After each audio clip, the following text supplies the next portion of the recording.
Salut les vieux geeks nostalgiques, je vais vous parler d'un ovni de mon enfance, et jamais le terme d'ovni n'aura aussi bien porté son nom, puisque dans ma jeunesse encore innocente, le monde de la science-fiction et du space opéra ont fortement animé mon imagination, déjà très fertile. Il y avait de quoi faire à l'époque avec Star Wars du grand George, le kitschissime Galactica, l'invraisemblable Cosmos 99, le nanardesque Buck Rogers, et même Flash.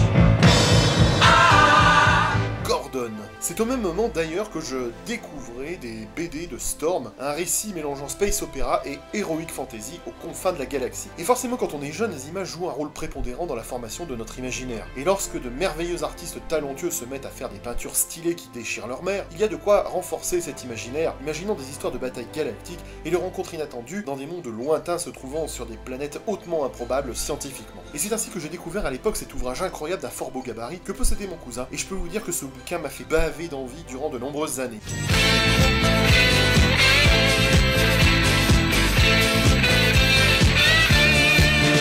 Durant toute mon adolescence, j'ai cherché à mettre la main dessus, me résignant à l'âge adulte à ne plus revoir ces fabuleuses illustrations qui m'avaient tellement emballé étant gosse. Je ne connaissais pas le nom des auteurs ni la collection du livre et encore moins la date. Quand j'ai demandé à mon cousin, il y a quelques années, il m'avait dit qu'il avait jeté le bouquin à la poubelle. Je n'avais donc aucun espoir de le retrouver. Sur le net, j'avais beau fouiller comme une femme jalouse espionne la messagerie de son mec, je ne trouvais rien. Je me souvenais juste de ces images. Résigné, il ne me restait plus que le lointain souvenir dans ma tête de ces incroyables représentations. Et puis cette année, au détour d'une brocante aussi incongrue qu'une femme à genoux sans barésie, j'ai découvert mon Graal.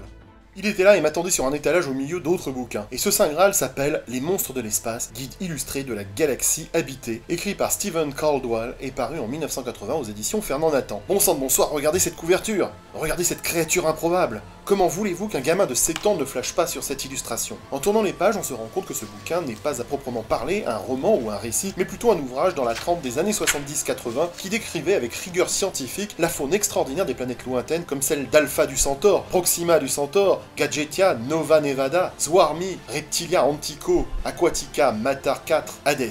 Des noms qui invitent au voyage galactique. En gros, c'était un bouquin à destination de la jeunesse, avec des histoires réalistes d'exploration illustrées par des dessinateurs du genre, parmi lesquels des artistes que je n'avais jamais revus, tels Bob Lazel sur cette couverture du bouquin, et d'autres noms inconnus à l'intérieur comme Jim Burns, Peter Elson, Nick Fox, Fred Gambino, Peter Goodfellow, Mike Masters, Angus McKee, Chris Moore, Alan Morgan, Terry Walks, Joe Petagno et Tony Roberts. Peut-être que les artistes et les passionnés qui regardent cette vidéo connaissent certains de ces noms, mais moi ça ne me dit rien. N'hésitez pas à nous en parler dans les commentaires. Mais trêve de bavardage et regardons ensemble le contenu intérieur. Et là, à l'époque, ce fut une claque pour moi. Alors qu'aujourd'hui, c'est tout aussi puissant, tellement content d'avoir trouvé mon Graal qui me fait renaître bien des souvenirs et sensations des années 80. Je me souviens de tas de choses à présent. Le balcon du cousin sur lequel on passait des après-midi à lire et dessiner, l'odeur du café et du chocolat au goûter, quelques figurines et autres merveilleux jouets, et entre deux lectures d'un Strange ou d'un Speedé, je me souviens même d'un Juge Dredd épicé. Mais tournons ces pages. On peut avoir des êtres ressemblants aux humains, bien sûr, avec leur technologie improbable, des vaisseaux spatiaux à la mode des années 70, mais aussi une faune incroyable, comme ce loup à la morsure venimeuse. La créature suivante était celle qui m'avait le plus impressionné à l'époque. Elle me faisait penser au Wampa, que Luke Skywalker rencontre sur Hoth dans l'Empire contre-attaque. Et regardez-moi ce paysage de glace à l'arrière-plan, prêt à stimuler notre imagination. Et le livre regorge de ces illustrations très 70s, mais tellement dans la mode de ce qu'on faisait à l'époque. On a aussi le droit à quelques robots, dont celui-ci qui me faisait penser à Robbie de la planète interdite. Toute une faune locale et des paysages incroyablement oniriques me pétaient au visage au détour de chaque page, et à 7 ans, j'étais conquis. Regardez également cette créature digne du mythe de Tulu, jaillissant des flots et fortement inquiétante. C'était waouh! Waouh!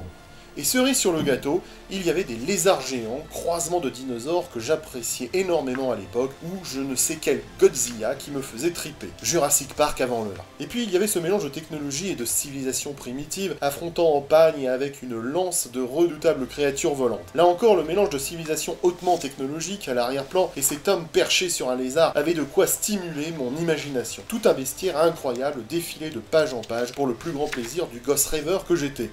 Bizarrement, le plus impressionnant pour moi était ce terrible Fangstown, créature de pierre vous hypnotisant et vous attirant vers un mur de pierre capable de vous bouffer tout cru. C'était incroyablement déconcertant. En résumé, cet ouvrage était tout bonnement extraordinaire et il a beaucoup contribué à développer mon imaginaire de gosse qui rapidement a eu besoin de créer ses propres univers et ses propres récits d'aventure. J'ai commencé à dessiner des feuilles et des feuilles de space opéra à grands coups de feutre gras et comme j'ai retrouvé dernièrement ces travaux épargnés de l'humidité et du jaunissement, je me permets de vous les montrer car ils sont le reflet de mon imaginaire à l'époque.